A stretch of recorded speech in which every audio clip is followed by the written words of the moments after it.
নাজমা আছে বাড়িতে? আসুন না। নাজমা,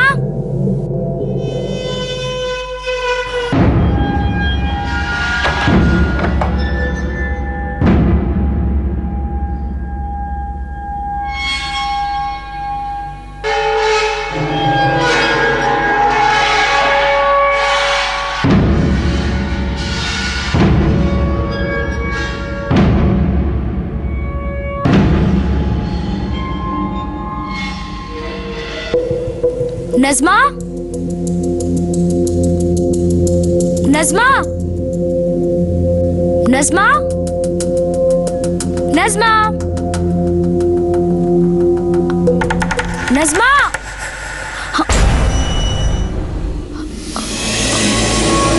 দরজাটা বন্ধ করলেন কেন? আর নাজমা কোথায়? নাজমা বাইরে গেছে। দরজাটা খোলো। তুমি কাছে এসো। কি বাজে বকছো? হ্যাঁ, দেখো দেখো, দরজাটা খোলো, না হলে কিন্তু আমি চিৎকার করব। চেঁচাও, সবাই তোমাকে এখানে একা আসতে দেখেছে। চেঁচালে তোমারই নাম খারাপ হবে। কাছে আসবে না, দেখো আমি কিন্তু চিৎকার।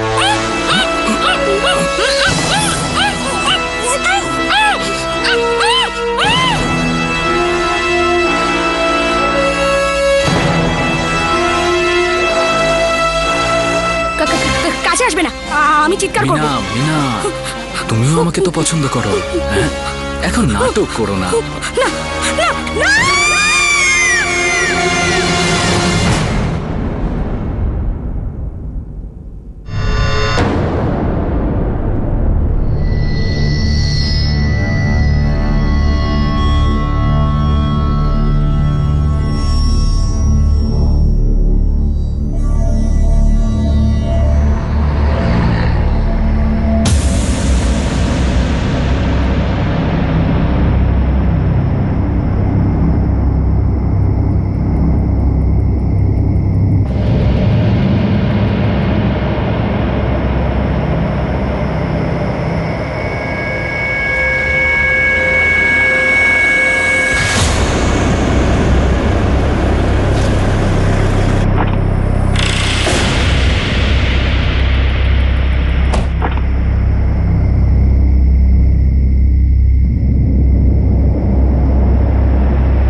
এটা তো রক্ত। পুলিশ ডাকো। হ্যাঁ,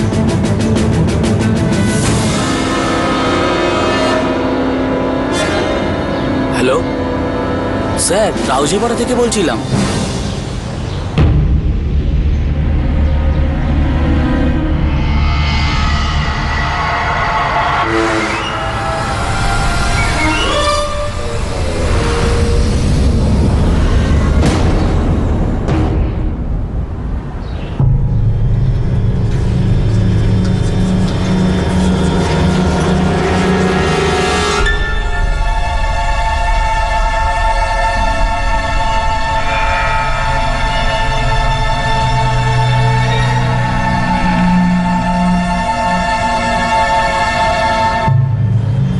কেউ চেনে নাকি? কখনো আশেপাশে দেখেছেন? দেখুন ভালো করে। স্যারে ময়লা ফেলতে এসেছিল, ওই প্রথম দেখে, তারপরে আমাকে ডাকলো আর আমি আপনাদেরকে ডাকলাম। স্যার, বডিতে কোনো আইডেন্টিফিকেশন, বডিটা পোস্টমর্টেমের জন্য পাঠিয়ে দাও। কোনো আইডেন্টিফিকেশন নেই যাদব, এটা একটা ব্লাইন্ড কেস।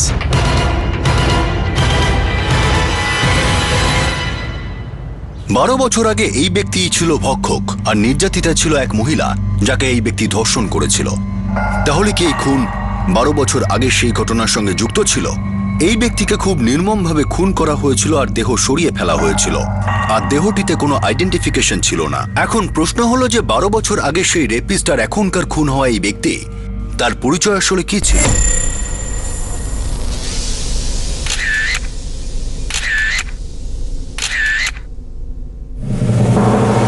বয়স হবে 30 থেকে 35-এর মধ্যে। যদি সুন্নত হয়ে থাকে মুসলিম হতে পারে। মৃত্যু হয়েছে 12 থেকে 14 ঘন্টার মধ্যে। মানে কাল রাতে 27শে ফেব্রুয়ারি প্রথমে মার্ডার হয়েছে, তারপরে বডি বস্তায় ভরে আবর্জনায় ফেলে দেওয়া হয়েছে।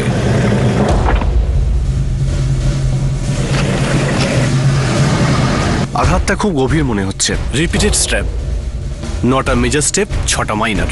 সবার প্রথমে গলা কাটা হয়েছে, তারপরে স্ট্র্যাবিং।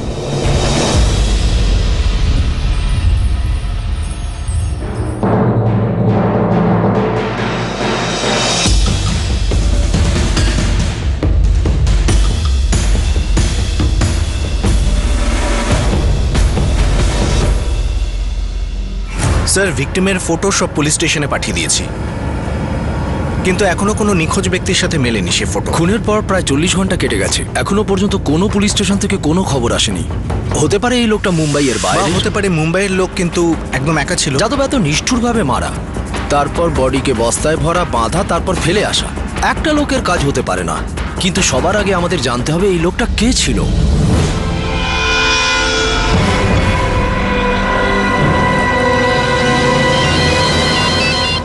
বল মুস্তাক। হ্যাঁ স্যার, গ্যারান্টি দিয়ে বলতে পারবো না, কিন্তু মনে হয় এই লোকটাকে আমি আগে কোথাও দেখেছি। মনে কর কোথায় দেখেছিস। জেলে স্যার, আমার তো এরকমই মনে হচ্ছে। মালটা ওখানেই ছিল। কোন জেলে? সেটা তো মনে নেই স্যার, কিন্তু আমি বলছি স্যার, আপনারা রিপোর্ট চেক করুন, দেখবেন সব খবর ওর ব্যাপারে ওখানেই পাবেন। ঠিক আছে। ব্লাইন্ড কেসের অন্ধকারের সূত্রের একটা ছোট্ট কিরণও আশার আলো হয়ে ওঠে, যেটা তদন্তকে একটা নতুন দিশা দেখায়। তদন্ত শুরু হলো এমন একটি খবর দিয়ে যেখানে জানা গেল যে হয়তো মৃত ব্যক্তির ক্রিমিনাল রেকর্ড রয়েছে আর সে জেলও খেটেছে। এবার পুলিশ জেল রেকর্ড ঘাঁটতে শুরু করে দিল।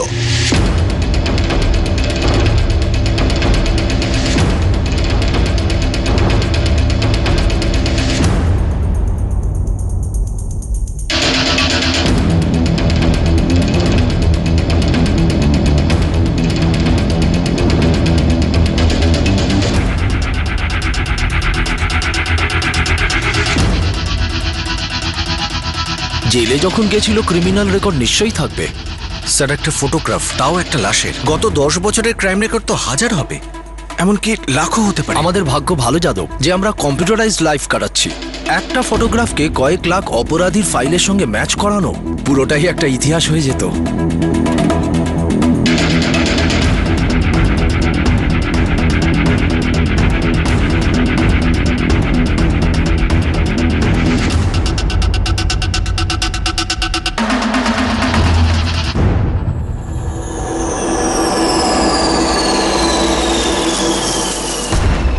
নাম নাভেদ বেগ, 7 বছরের জেল, 2002 থেকে 2009 পর্যন্ত আজবাড়া জেলে। অপরাধ আইপিসি ধারা 376 অনুযায়ী রেপের চার্জ।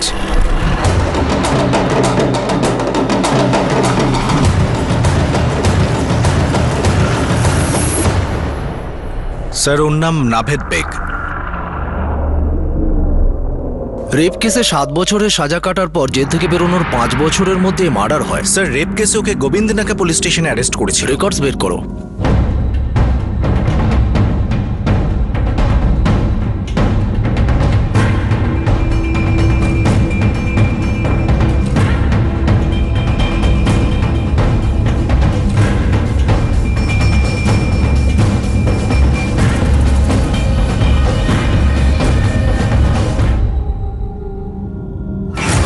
স্যার, এই নাভেদের বিরুদ্ধে একটা 20 বছরের মেয়ে মীনাক্ষীকে বলাৎকার করার অভিযোগ ছিল।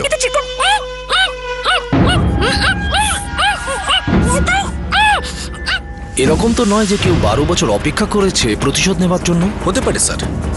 2009 সালে ও আজওয়ারা জেল থেকে ছাড়া পায়।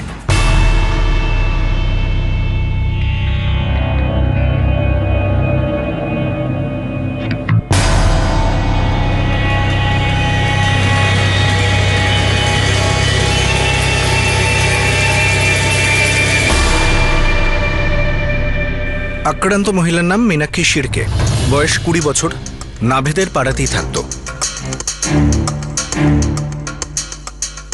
কোন এলাকা? শিবরাঞ্চল গোবিন্দনাকা। স্যার, এই নাভেদ বিবাহিত, স্ত্রীর নাম নাজমা বেগ। নাভেদের বিবি নাজমা এখনো ওখানেই থাকে হয়তো। স্যার, নাভেদের বাবা মা ইউপিতে থাকেন, ওদের অ্যাড্রেসও আছে এখানে। প্রথমে এখানকার অ্যাড্রেস চেক করি, নাভেদের বিবি নাজমা এখানে থাকে কিনা। আমরা সবাই জানি যে আগুন থেকেই আগুন ছড়ায়, কিন্তু অপরাধের অন্ধকার দুনিয়ায় অতীতের আলোতেই বর্তমান আলোকিত হয়।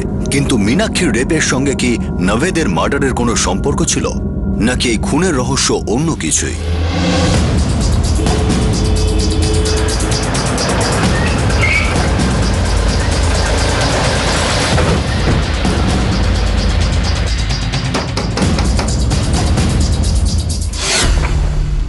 আগে নাভেদ বেগ এখানে থাকতো বিবি নাজমার সাথে। সে তো অনেক আগে থাকতো স্যার, আমি ওদের নাম শুনেছি মাত্র। আমার নাম বিকাশ ঘাওড়ে, আমি এই বস্তিতে 4 বছর ধরে আছি। নাভেদের বিবি নাজমা কোথায় থাকে বলতে পারবেন? না স্যার, আমি তো বলতে পারবো না। প্রায় 2009 থেকে এখানে আছি। সেই সময় কিছু কথা শুনেছিলাম। কি শুনেছিলেন ওদের ব্যাপারে? এটাই যে নাজমার বান্ধবী ছিল মীনাক্ষী, আর এই নাভেদ বেগই তাকে রেপ করেছিল। মীনাক্ষী কোথায় থাকে কিছু জানেন? না স্যার, আমি তো জানি না, তবে শুনেছিলাম যে এই আশেপাশেই থাকে।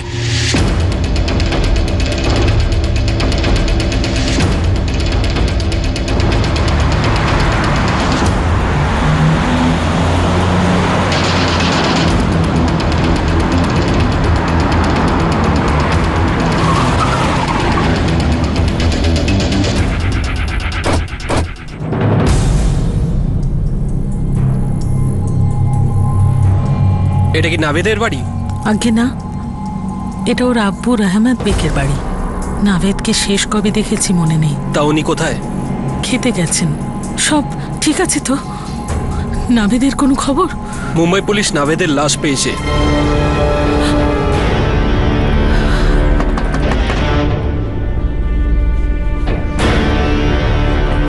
মীনাক্ষী কি এখানেই থাকে? হ্যাঁ। কি হয়েছে সাহেব? ডাকুন না ওকে, কথা বলবো। কিন্তু কেন সাহেব, কি কথা বলবেন? নাভেদ বেগ খুন হয়েছে। ওর তো অনেক আগেই মরে যাওয়া উচিত ছিল। কিন্তু সাহেব, আমার মেয়েকে এসবে জড়াবেন না। ও তো পুরনো সবকিছু ভুলে গেছে, অনেক কষ্টে নিজেকে সামলেছে সাহেব। দেখুন, আমরা ওকে বিরক্ত করতে চাই না, এই 2-1টা কথা জিজ্ঞেস করব। কিন্তু সাহেব, সবকিছু কোর্টে তো মিটে গেছে, তাহলে এখন কিসের প্রশ্ন? নাভেদের বিবি মানে ওর বান্ধবী কোথায় আছে? ওই নাজমা, ও দেখুন ম্যাডাম, এটা মার্ডারের কেস। এমনটা হতেই পারে আপনার মেয়ে মীনাক্ষী সবকিছু ভুলে যায়নি। কোথায় ও? ও সাহেব, ও নিজের স্বামী আর সন্তানের সাথে বারেলিতে থাকে। সাহেব, আমি আবার বলছি, পুরনো ঘটনার জেদ টানবেন না। আমরা কোনো পুরনো ক্ষত টেনে আনছি না, শুধু সত্যটাকে টেনে আনছি।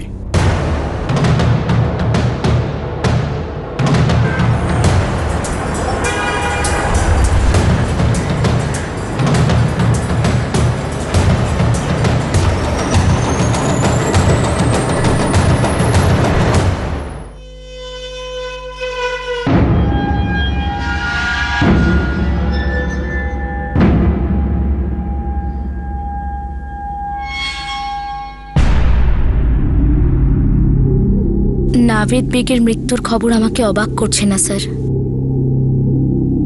আমি তো এই লোকটাকে সেদিনই মেরে ফেলতে চেয়েছিলাম।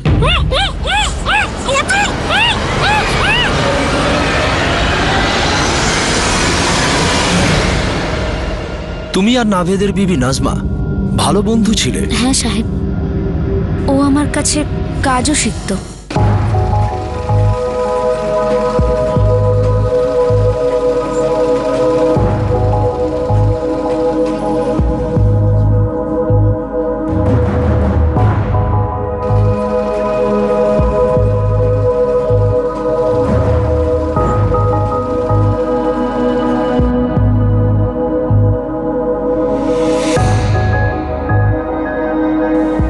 এত ভালো বান্ধবীর স্বামী যে এত নোংরা হবে সেটা আমি কখনো ভাবিনি সাহেব।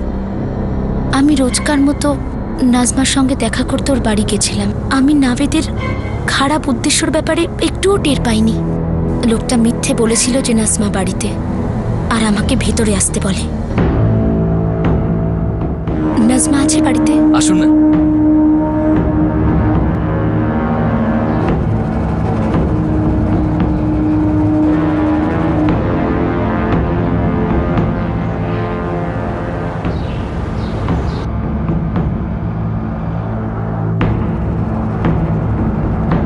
ও ভেবেছিল যে আমি চুপ করে থাকবো, কাউকে কিছু বলবো না, কিন্তু আমার খুব নোংরা লাগছিল, একদম জঘন্য। আমি চুপ করে থাকতে চাইনি, আমি সব মেনে নিতে চাইনি, আর আমার মা বাবাও আমাকে সাহায্য করলেন। চল চল মা চল, আমরা সোজা পুলিশ স্টেশনে যাব। প্রথমে সারাটা জীবন ওকে জেলেই কাটাতে হবে। চলো। শোনো শোনো, কি করছো? ও সারা জীবন জেলে কাটাক না কাটাক, আমাদের মেয়েটার তো সারা জীবনের জন্য বদনাম হয়ে যাবে। কেন এটা করছো? আমার কেন বদনাম হবে? নোংরা কাজটা ও করেছে, ওই লোকটা বদনাম হবে। কিন্তু দেখো কবিতা, আমরা যদি বদনামের ভয় চুপ করে বসে থাকি না, তাহলে ও এসে ঘর থেকে টেনে নিয়ে যাবে, আর অন্য মেয়েদের সাথেও এটাই করবে। পাগলা কুকুরকে কেউ বাইরে ছেড়ে রেখে দেয়? এই তুই কান্না বন্ধ কর। এখন তো ও কাঁদবে, শেষ না দেখে আমি ছাড়বো না। তুই আমার সাহসী মেয়ে না? হ্যাঁ বাবা।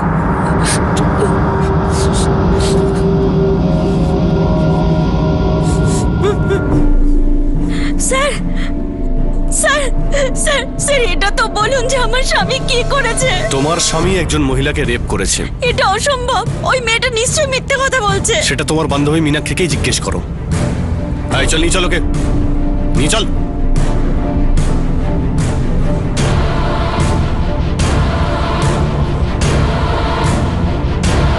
মীনাক্ষী,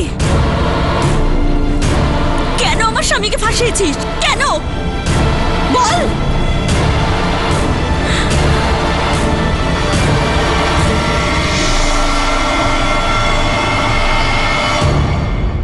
নাজমা, মা বাবা দিব্যি, আমি ভাসাইনি তোর স্বামীকে, বরং ও আমাকে নষ্ট করেছে। আমার স্বামী এরকম নয়। এমনই নাজমা, লোকটা এমনই।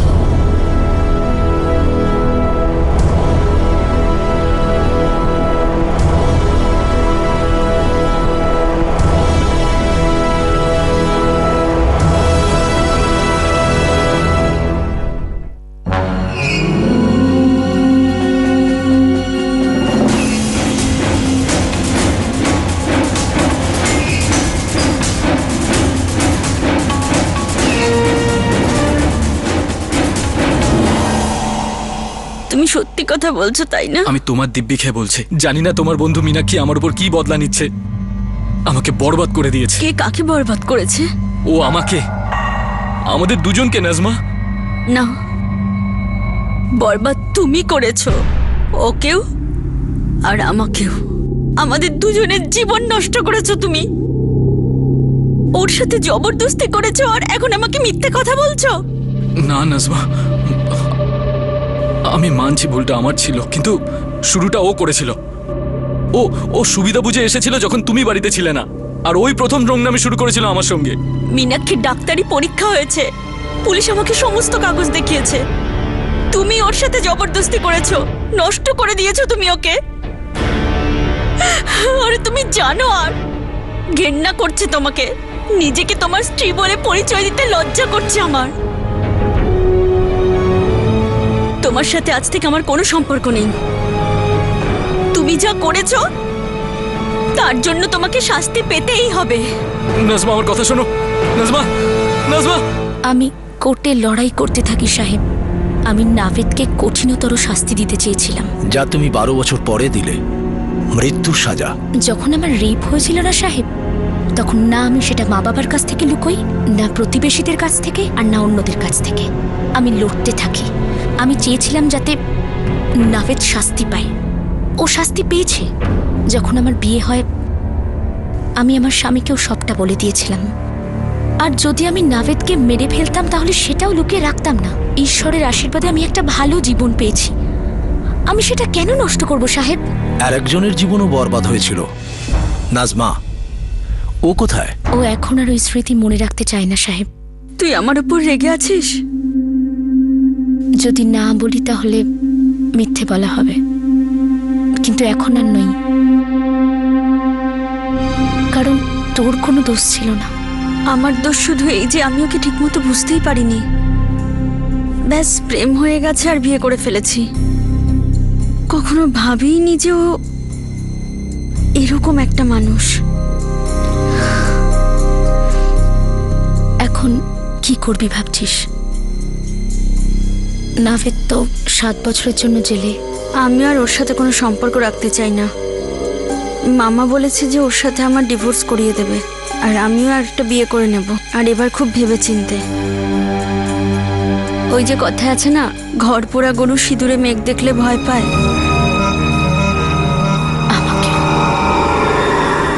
আমি নাজমার দ্বিতীয় বিয়েতেও গেছিলাম সাহেব। ওর একটা ফুটফুটে বাচ্চা আছে, ওর জীবনে সব ঠিকঠাক চলছে সাহেব। ওকে আর এসবের মধ্যে টানবেন না, ক্ষমা করে দিন ওকে। মীনাক্ষী দেবী, ক্ষমা করা বা সাজা দেওয়া আইনের দায়িত্ব। আমরা তো ব্যাস সত্যটাকে খুঁজছি। সত্য জানতে কবর থেকে মৃতদেহ তুলতে হলেও করতে হবে। দেখুন, এটা মার্ডারের কেস, তাই নাজমার অ্যাড্রেস আর নাম্বার।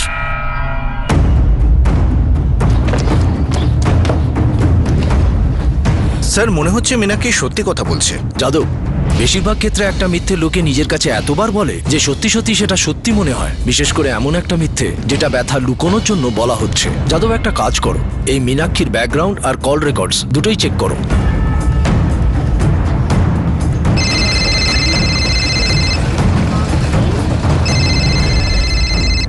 হ্যালো, হ্যাঁ আমি নাজমা বলছি। আপনি কে? ধর্ষণ করার অপরাধে 7 বছর জেল খাটার 5 বছর পর নাভেদ বেগ ভয়ঙ্করভাবে খুন হয়। এই 12 বছরে অনেক কিছুই বদলে গেছে। সেই ব্যাপারে পুলিশ খোঁজও নিয়েছে, যেমন নাজমা আর মীনাক্ষীর জীবন। কিন্তু এই 12 বছরের নাভেদের সঙ্গে কি হয়েছিল সেই সম্পর্কে কেউ কিচ্ছু জানতো না। এমনকি তার মা বাবাও জানতো না, যাদের জীবনে তাদের ছেলে নাভেদ 12 বছর পর ফিরে এসেছিল, তখন যখন অনেক দেরি হয়ে গেছে।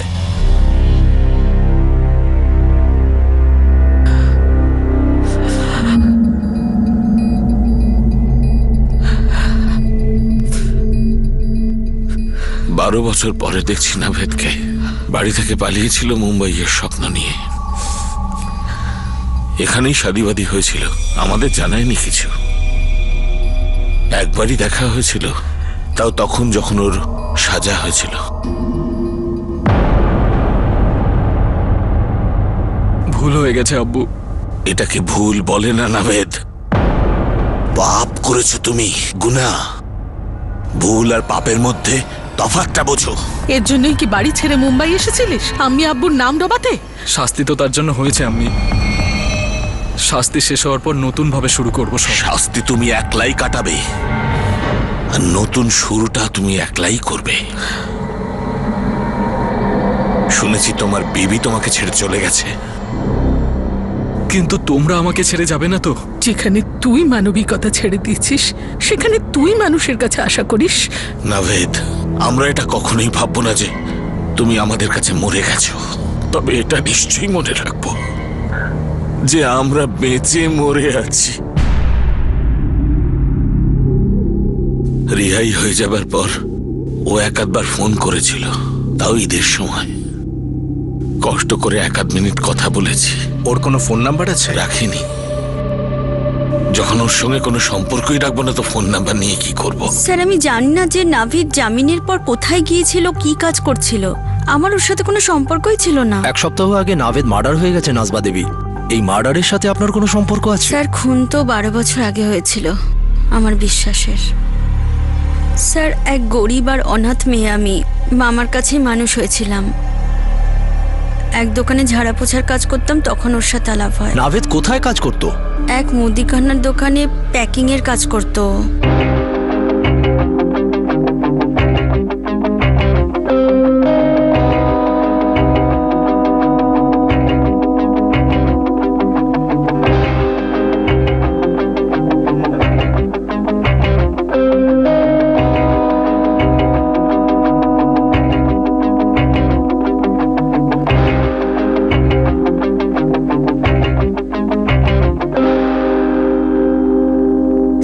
আমি একটা সরল জীবন চেয়েছিলাম। আমার বর আমাকে ভালোবাসবে, ছোট্ট সংসার, বাচ্চা হবে, আমি সবকিছুই পেয়েছি। কিন্তু নাভিদকে ছাড়ার পর নাভিদ আমার জীবন একটা বাজে স্বপ্ন। আর এখন ওর নাম মুখে আনতেও আমার লজ্জা করে। আর এখনো মারা গেছে? স্যার, ওকে আমি মারিনি। মীনাক্ষী ওর জীবন এগিয়ে গেছে, আর আমিও পিছন ফিরে কখনো দেখিনি।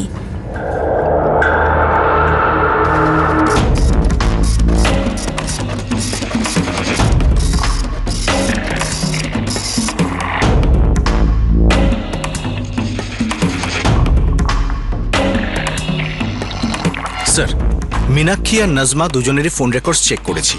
এমন কিছু চোখে পড়েনি যে আমাদের কাজে আসবে। যাদব, প্রথমে আমার মনে হয়েছিল এই দুজনের মধ্যে একজন বা দুজনে মিলেমিশে এই মার্ডারটা করেছে। দুজনের লাইফ সেট হয়ে গিয়েছে, সেটাকে ওরা ডিস্টার্ব করতে চাইবে না। স্যার, হয়তো করবে না, কিন্তু এটাও তো হতে পারে নাভেদ জামিন পাওয়ার পর ওদের জীবন ডিস্টার্ব করছিল। ব্ল্যাকমেইল, হুমকি বা এরকম কি? ছাড়া পাবার 5 বছর পর মীনাক্ষী আর নাজমা যদি নাভেদকে মারতেই চাইতো, 5 বছর অপেক্ষা করবে কেন? কিন্তু স্যার, এমন কে হতে পারে যে এরকম ভয়ঙ্কর ভাবে হত্যা করলো? বডি থেকে সব আইডেন্টিফিকেশন মুছে দিয়ে বস্তায় ভরে একটা নিউট্রাল জায়গায় ফেলে আসলো। যাদব, হতে পারে জেল থেকে ছাড়া পাওয়ার পর নাভেদ ওই একই অত্যাচার অন্য কোনো মহিলার উপর করেছিল আর মারা গেল। হতে পারে স্যার। হ্যাঁ স্যার, একটা অ্যাড্রেস নোট করুন আর এক্ষুনি চলে আসুন। গরমে পুরো ঠান্ডা ঠান্ডা কুল হয়ে যাবেন। এটা সত্যি ভালো খবর স্যার। ব্যাস, এই ভালো খবরটা পাকা খবর হওয়া দরকার।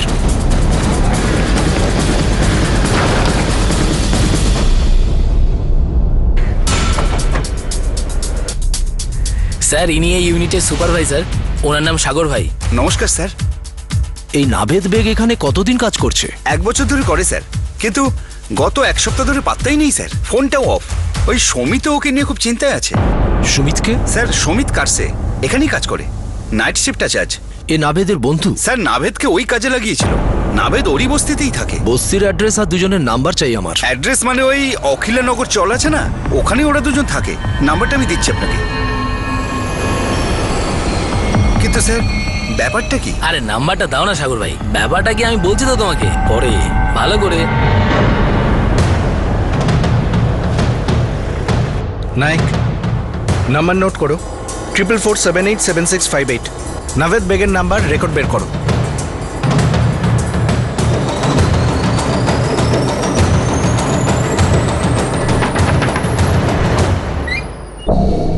হ্যাঁ বলুন। সুমিতের আজকে নাইট শিফট, ও হয়তো ঘুমোচ্ছে। হ্যাঁ, ওঠান ওকে।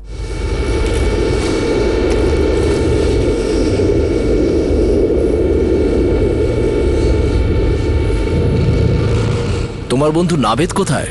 ও তো স্যার 1 সপ্তাহ ধরে গায়েব। আমি নিজেই পুলিশের কাছে যাচ্ছিলাম। আর এখন পুলিশ নিজেই তোমার কাছে এসেছে, কেন জানো? না। 1 সপ্তাহ আগে আমরা তোমার বন্ধু নাভেদের লাশ পেয়েছি। কি?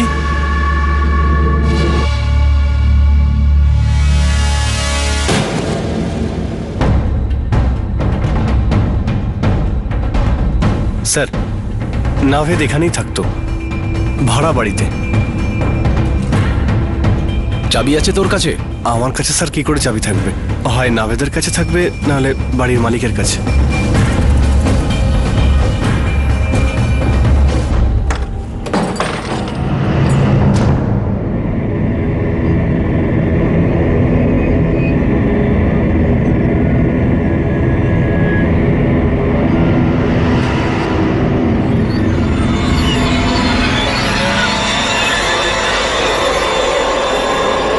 এই নাভেদের সঙ্গে তোমার বন্ধুত্বটা গভীর নাকি? আমার খুব ভালো বন্ধু ছিল। এই বাড়িটাও আমি কথা বলে ঠিক করে দিয়েছিলাম। প্রথমে ওই ফ্যাক্টরিতে ঘুমাতো। তোমার বাড়িতে তুমি আর তোমার বউ থাকো, তাই তো?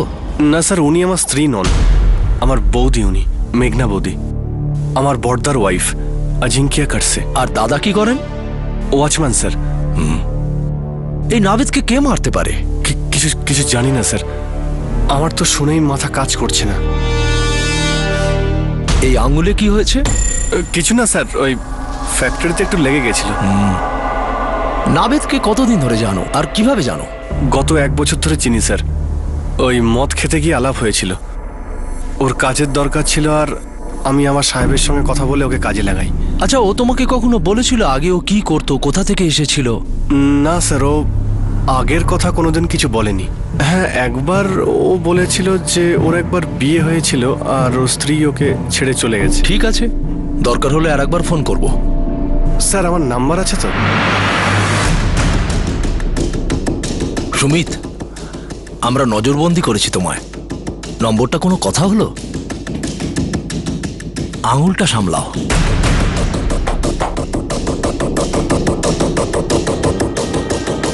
নাভেদের বাড়িওয়ালা নম্বর বের করে তাকে ফোন করো। স্যার। আর এই সুমিত, ওর প্রত্যেকটা মোমেন্ট ট্র্যাক করো, ওর হিস্ট্রি জিওগ্রাফি সব খুঁড়ে বের করো। এই ছেলেটা কিছু না কিছু লুকোচ্ছে। ওর আঙুল ফ্যাক্টরিতে কাজ করতে গিয়ে কাটেনি। সবার প্রথমে গলা কাটা হয়েছে, তারপরে স্ট্র্যাবিং। যাদব, সুমিতের এই আঙুলে লাগাটা আমাদের কাছে বড় প্রমাণ হতে পারে।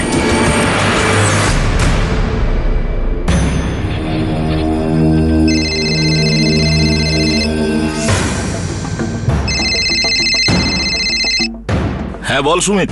দাদা, পুলিশ এসেছিল, নাভেদের কথা জিজ্ঞেস করছিল। কি বলেছিস তুই? আমি ওনাদের ওর বাড়ি দেখিয়ে দিই। ঠিক আছে, আমি সামলে নেবো, তুই চিন্তা করিস না। রাখছি। দাদা। হ্যাঁ বল। ওরা ওই আঙুলের চোটের কথাটা জিজ্ঞেস করছিল। তো কি বলেছিস তুই? আমি ওনাদের বলেছি যে কাজ করতে গিয়ে লেগে গেছে। ঠিক আছে, আমি দেখছি, কিছু একটা করছি।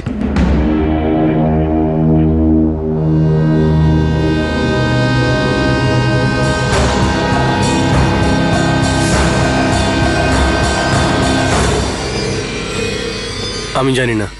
আমি জানি না কথাটার মানে কি? পুলিশের লোকেরা নিজেরা বলে গেছে যে নাভেদের মার্ডার 1 সপ্তাহ আগে হয়েছে, আর সেই সময় তোমার দাদা আমাকে বাপের বাড়ি পাঠিয়ে দিল, কোলাপুর। আরে বৌদি, তোমার বাপের বাড়ি যাওয়ার সঙ্গে নাভেদের মার্ডারের কি সম্পর্ক? নেই তো সুমিত, সত্যি নেই। না, আমার দিকে তাকাও, চোখে চোখ রেখে বলো যে কোনো সম্পর্ক নেই।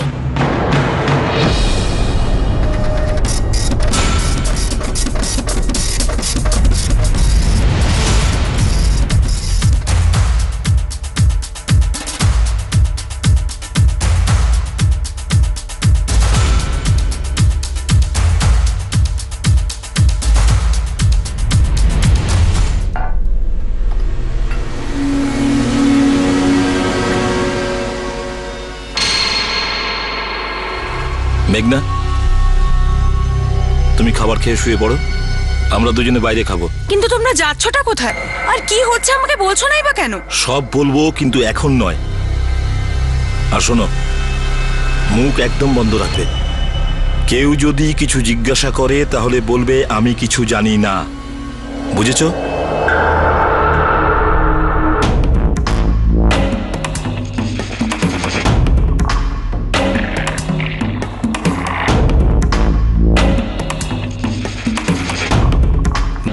স্যার, সুমিতের নাম্বার সুইচড অফ। ওর দাদা অজিঙ্ক্যের নাম্বারও সুইচড অফ। কল রেকর্ডস কি বলছে? মার্ডারের দিন অর্থাৎ 27 ফেব্রুয়ারি একটা নাম্বারে বারবার ফোন করেছে সুমিত। নম্বরটা কার? কোন এক সুরেশ গুপ্তা, ছোটখাটো এস্টেট এজেন্ট। হ্যাঁ হ্যাঁ, সুমিত আমার খুব পরিচিত। 27 ফেব্রুয়ারি সুমিত তোমাকে 8 বার ফোন করেছিল। আচ্ছা, আমি খেয়াল করিনি স্যার। সুমিতের আমার গাড়িটা দরকার ছিল। কি কারণে চেয়েছিল? ফ্যামিলিকে কোথাও বেড়াতে নিয়ে যাওয়ার কথা বলছিল। স্যার, সুমিতের ফ্যামিলি বলতে দাদা অজিঙ্ক্য আর বৌদি মেঘনা। গাড়িটাকে তো অন্য কাজেও ব্যবহার করা যেতে পারে। যাদব, সুমিত আর ওর দাদা আজিঙ্কিয়ার সাথে অনেক কথাবার্তা বলতে হবে।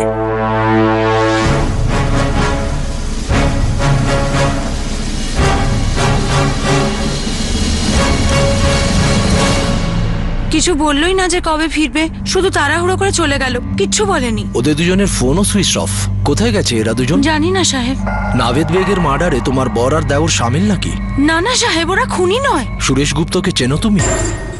হ্যাঁ সাহেব, নাম শুনেছি, বোধহয় ওদের বন্ধু, কিন্তু আমার কোনোদিন ওনার সঙ্গে দেখা হয়নি। 27 ফেব্রুয়ারি তোমার দেওর ওনার কাছ থেকে গাড়ি চেয়েছিল, এই বলে যে তোমরা তিনজন বেড়াতে যাবে। 27 ফেব্রুয়ারি রাত্রিরে? না সাহেব, সেদিন তো আমরা কোথাও ঘুরতে যাইনি। 27 তারিখ সকাল সকাল উনি আমায় কোলাপুর রওনা করিয়ে দিলেন। পুরো 1 সপ্তাহ বাদে পরশুদিনই তো আমি ফিরে এসেছি। সুরেশ গুপ্তকে বলো ওর গাড়িটা নিয়ে পুলিশ স্টেশনে চলে আসুক, গাড়িটা তল্লাশি করো, তাহলেই বোঝা যাবে সুমিত আর ওর দাদা আজিঙ্কিয়া কোন ফ্যামিলি নিয়ে কোথায় বেড়াতে গিয়েছিল। স্যার,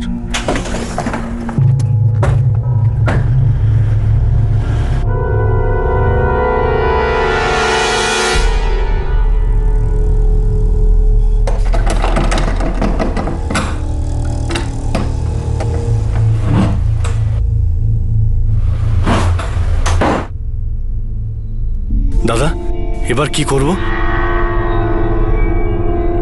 এত কিছু যখন করলাম,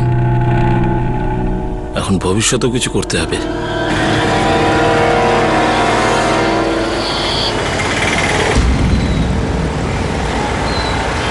কতদিন পর দেখা হলো তোর সাথে।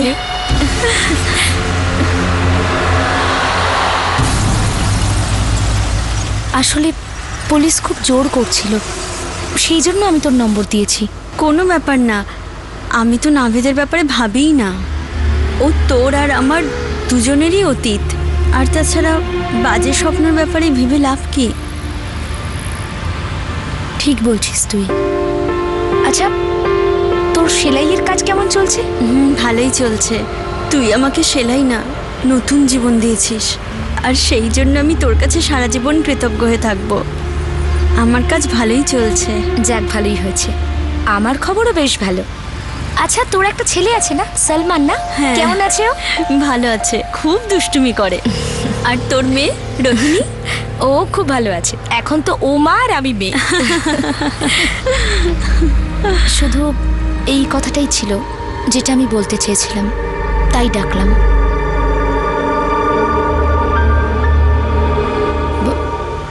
আচ্ছা, তো আমি এবার আসি। নিজের খেয়াল রাখিস। তুইও।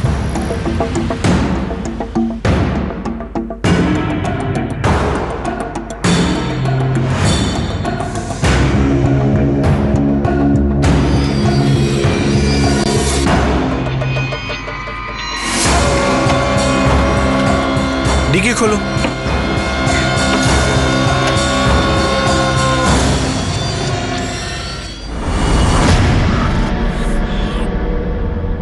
স্যার, রক্তের দাগ আছে।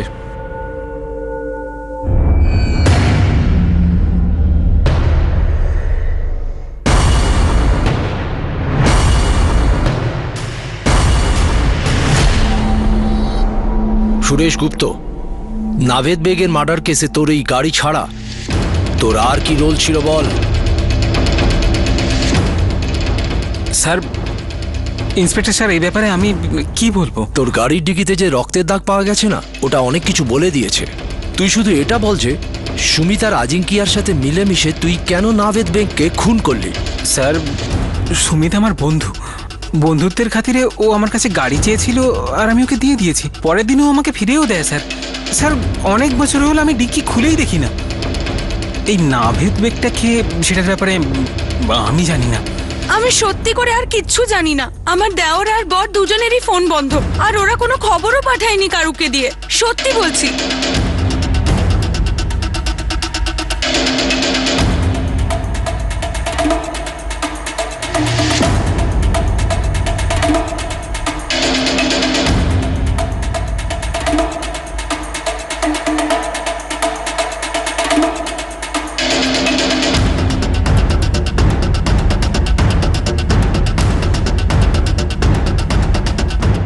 স্যার, আমি মীনাক্ষী, নাজমা, সুমিত আর অজিঙ্ক্যার ফোনের কানেকশন ট্রেস করার চেষ্টা করছিলাম, কিন্তু কোনো কানেকশন পাচ্ছি না স্যার। অ্যাটলিস্ট ফোনে তো নয়। যাদব, ক্রিমিনালের মন যতটা খুনের সম্পর্কে ভাবে না, ততটাই তার থেকে পালানোর কথাটাও ভাবে।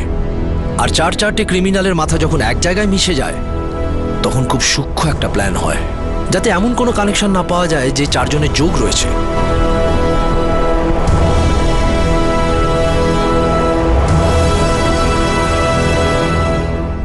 পুলিশ শুধু একটি বেওয়ারিশ লাশের আইডেন্টিফিকেশনই করেনি, এমনকি তার অতীতের সমস্ত কাহিনীও খুঁজে বের করেছিল।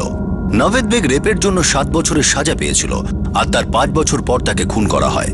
পুলিশের দৃঢ় সন্দেহ ছিল যে এই খুন তার অতীতের সঙ্গে যুক্ত, কিন্তু পুলিশের এই সন্দেহকে সত্য প্রমাণ করার জন্য প্রয়োজন ছিল উপযুক্ত প্রমাণের, যা তখনও পর্যন্ত পুলিশের হাতে আসেনি। আবার এটারও সম্ভাবনা আছে যে নাভেদের হত্যার সঙ্গে 12 বছর আগে ঘটা মীনাক্ষী রেপ কেসের সরাসরি কোনো সম্পর্ক নেই। কি ছিল নাভেদ বেগের মার্ডার স্টোরি? সে কি আবারও তার ঘৃণ্য আচরণ শুরু করে দিয়েছিল, নাকি কেউ ছিল যে তার এই আচরণ আটকাতে চেয়েছিল, নাকি কেউ ভয় পেয়েছিল যে নাভেদ আবার হামলা করতে পারে? এই রেপ আর মার্ডার কেসের দ্বিতীয় তথা শেষ ভাগ আমরা আপনাদের দেখাবো আগামী দিন আগামী পর্বে। আপনাদের সাথে আবার দেখা হবে ক্রাইম পেট্রোল সতর্কতে। ততক্ষণ নিজের খেয়াল রাখবেন, সুরক্ষিত থাকবেন, আর মনে রাখবেন আপনার সমস্যার মধ্যেই আপনার আনন্দ লুকিয়ে আছে। শুধু পর্দা সরিয়ে দেখুন, জীবন আবার নতুন রূপ নিয়েছে। সঠিক সময় সঠিক পদক্ষেপ, সতর্ক থাকুন। জয় Hind. For more updates, subscribe to our channel, click the show links and enjoy watching the videos.